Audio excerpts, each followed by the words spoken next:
Hello, today we're going to go through how to use and do some basic functions such as the live view, playback and backup of our LTN87 series DVR. So here we've just clicked on the information tab, which basically gives you a summary of what firmware you have, your version and your build. The build is very important for us to work out when it was upgraded last, 24 meaning 2024-01 meaning January, so this is a very recent build. You have another notification up here for your motion detection. This basically shows you all your exceptions, so if you have any exceptions you can go up here and have a look at the settings. At the moment we've disabled a lot of these so there's no alarms for certain problems. On the left hand side you've got your camera selection, so you can bring up from your bottom screen, you've got your window division, so if you want a 4x4 split or a single split you can select it however you want to show your cameras on your menu. This recorder supports synchronized VGA and HDMI, so whatever you put on the HDMI shows on the VGA output. If you want to do dual screen, you can't separate the pictures. You can select, as you can see when I hover my mouse over the picture, it brings up this little sub menu, so you've got an instant playback, so you can quickly play back if there's any footage to play back. You've got your digital zoom. Now this is digital zoom, so when you digitally zoom you do lose some quality. And this is on the substream, so that's probably why it's not so good quality at the moment. You can right click to get out of that. If your camera does have audio, then you can enable the audio to listen. If you've got a HDMI screen with speakers, you can actually listen to it on the screen if it's enabled. This is your live view strategy, so for your real-time balance and fluency, you can change this to get a better quality picture, but it uses more of the recorder's capacity CPU. Balanced, a bit of both quality and speed, and then fluency means that it's going to be faster. Then you've got your selection between dual stream and substream.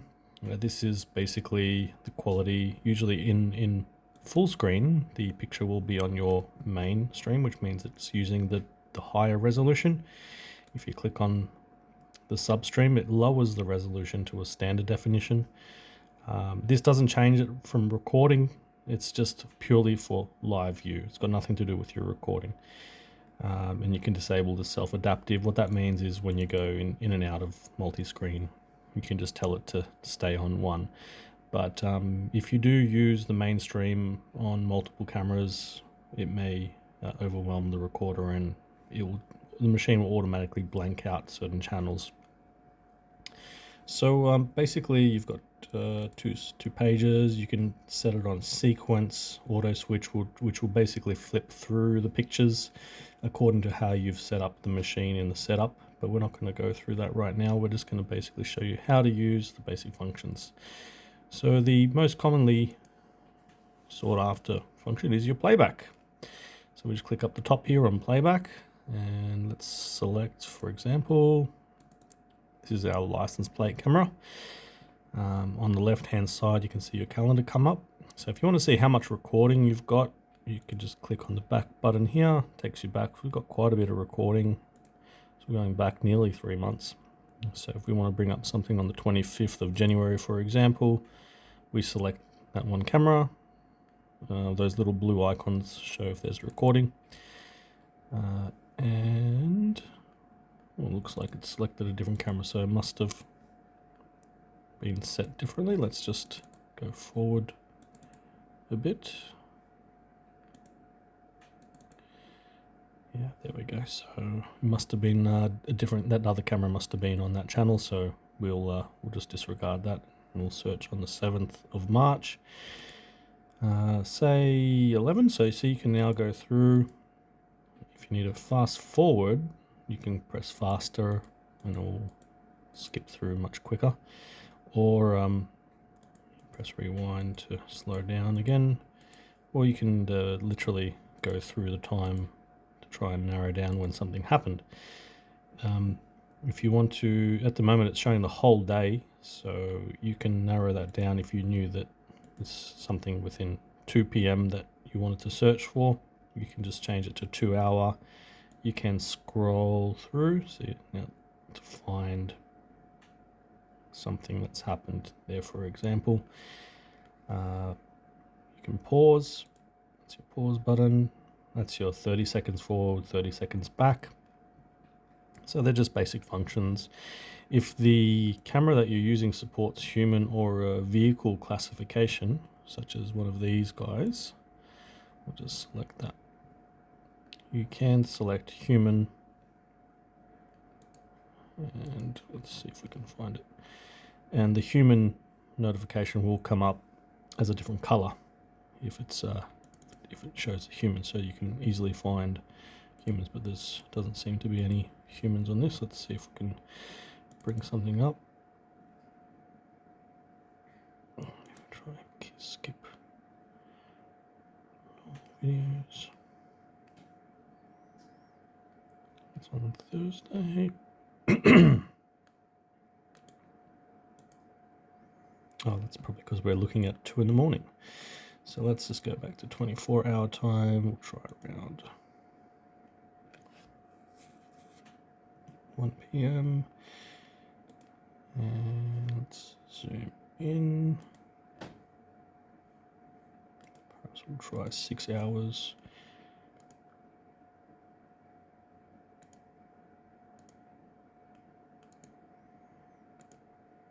It doesn't look like there's any humans there. Let's try another day.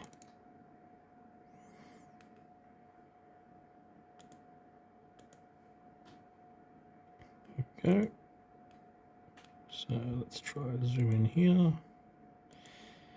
So there's a little red notification there. So there you can see someone walking in.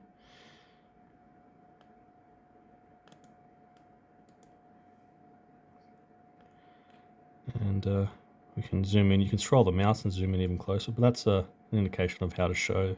We mustn't have had many people come into our demo room this week, but that's a quick way to show you how to find humans, so it comes up in the red. You can do the same thing with vehicles. Obviously there's no vehicles inside. That's a quick way to show you. Now, if we wanted to save a clip, you can hover over here again, and you can do digital zoom. You can add a tag. Basically, adding a tag will reserve. So if that's a piece of footage you want to reference to later on, you can add a tag and reference that, and then you can easily come back to it and find it again.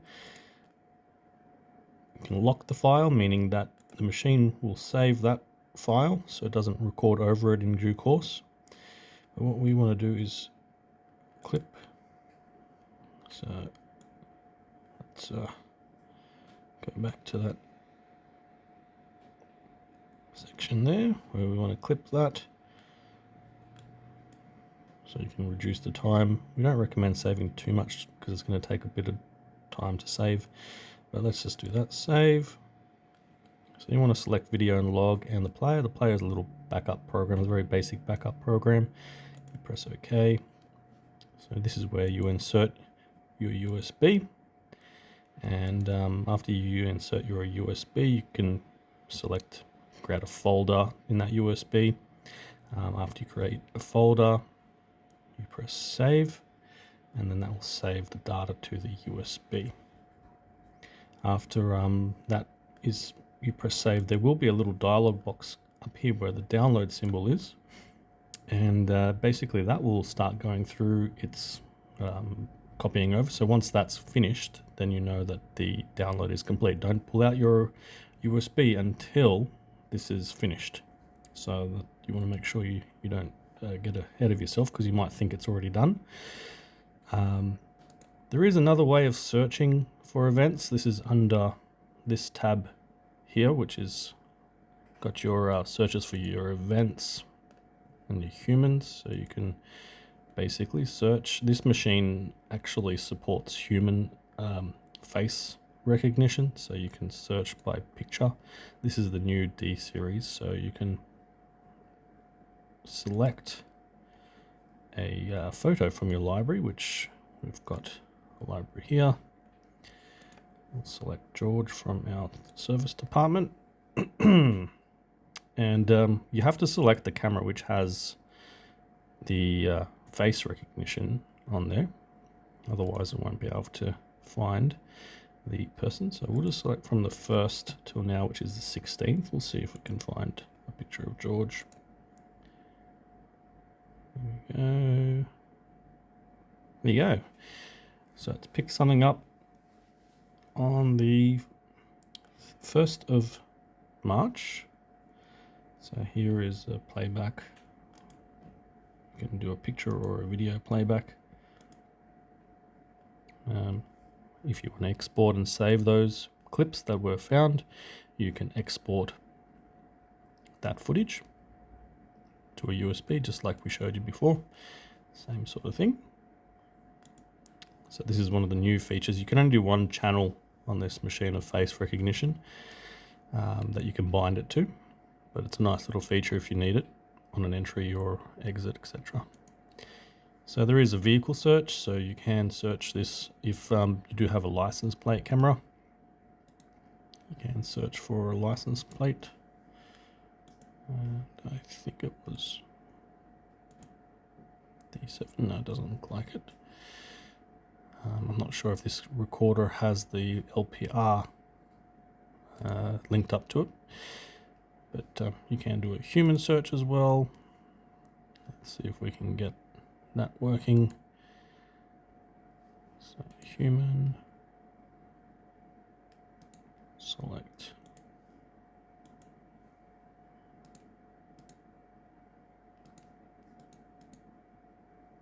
There you go. So this is when it detects a human. It's not face recognition. You can do a playback, so it's actually picked someone up walking through the doorway. And the good thing is it shows you all little snapshots of when it has picked up those people. You can go through all of those because I selected quite a large range there. Again, this is the D series, so you can do also picture. So if you have snapshot enabled on the recorder to record snapshots on events, so you can do searches. So if there's intrusion areas, it will pick up the snapshots and save those, and you can export those as photos. And video search. So that's the main features. Let's see if we can do a vehicle search. Which camera were we looking at? This was D5. Okay, let's try that again on D5. See if we can do a vehicle search on D5.